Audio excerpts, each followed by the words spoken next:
Hi, Nicola. How are you? I'm okay. How are you doing? I'm doing pretty good. Talking to the first black woman to hit number one on New York Times Young Adult list. That's an accomplishment. It is an accomplishment, but it was 2015, so it was too late. It was so late in the day, but I'm enormously Under, proud of it. yeah, I understand. I understand. Yeah. So, speaking of which, let's talk a little bit about your new book, Instructions for Dancing. How did you come up with the main characters of Evie or Evie? Which one do you It's say? Evie. Yeah, it's Evie. Evie. My Yeah. my sister has the same spelling, but she goes by Evie. All right. So big world. Yeah. Okay. So let's talk about Evie and X and how they came about. Right. So Evie is the main character in Instructions for Dancing. She's the 17-year-old girl. She is, sort of a hopeless romantic, or she was before.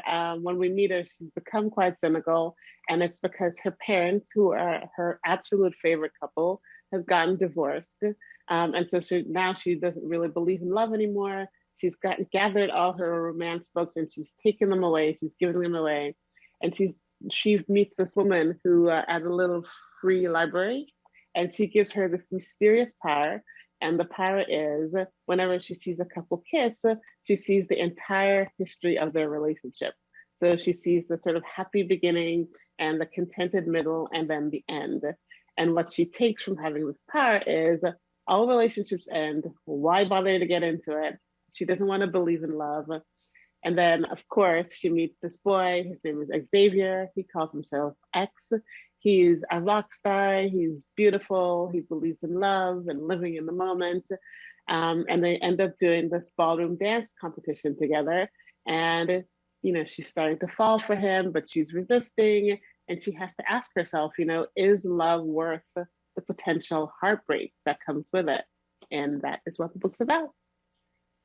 Wow. So why is it really important of seeing people of color or us experiencing love and romance? Well, I mean, I think one of the things you'll see when we see lots of books and media with people of color in it is all the stories are very painful, right? So it's a lot of sort of issue stories. It's racism, it's police brutality. Um, and those stories are important because those things are still happening. But pain is not all there is, right? And we absolutely need to see other stories as well, right? We need to see the big swoony love stories, the happily ever afters, all the kissing in the world. I always say black girls fall in love all the time. I fell in love like every day in high school, so I know it's true. So we just need all the stories about people of color, right? It's not just pain. We need everything, the truth, basically. I heard you say high school. I remember in kindergarten, I was in love with this little girl named Mary Ann. So Yeah. I Love is understand grand, completely. right? Yeah. I mean, love is Yeah. wonderful, and we just need to tell some more stories about it. Yeah. So why is it so important for diversity, inclusivity, and important in writing? Why is it so important? Yeah, my little girl is half me. She's half my husband, who's Korean American. I want her to see herself in books and media when she grows up, right? When I was younger, there were not that many books or media starring Black girls. I never saw myself in things, or I very rarely saw myself in things. I just want to correct that. I want there to be more big, happy love stories with people of color in them because it's just true. We live in a big and beautiful and diverse world. The world is better because it's diverse.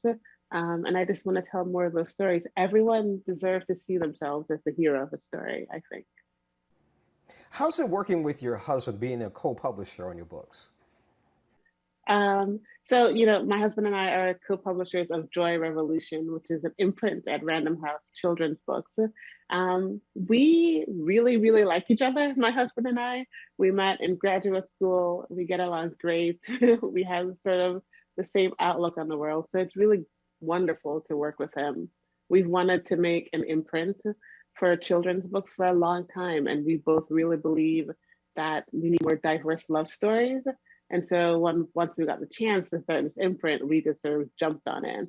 And now, we talk about books all day and we talk about love stories all day. And, we get to publish people of color, authors of color. It's been this amazing, sort of incredible experience. Well, speaking of experience, how do you like seeing your novels on the big screen? That I'll never get over seeing them on the big screen. It's just been this wild, sort of this wonderful experience. We got to go to set. I bawled my eyes out the first time I was on set for everything, everything.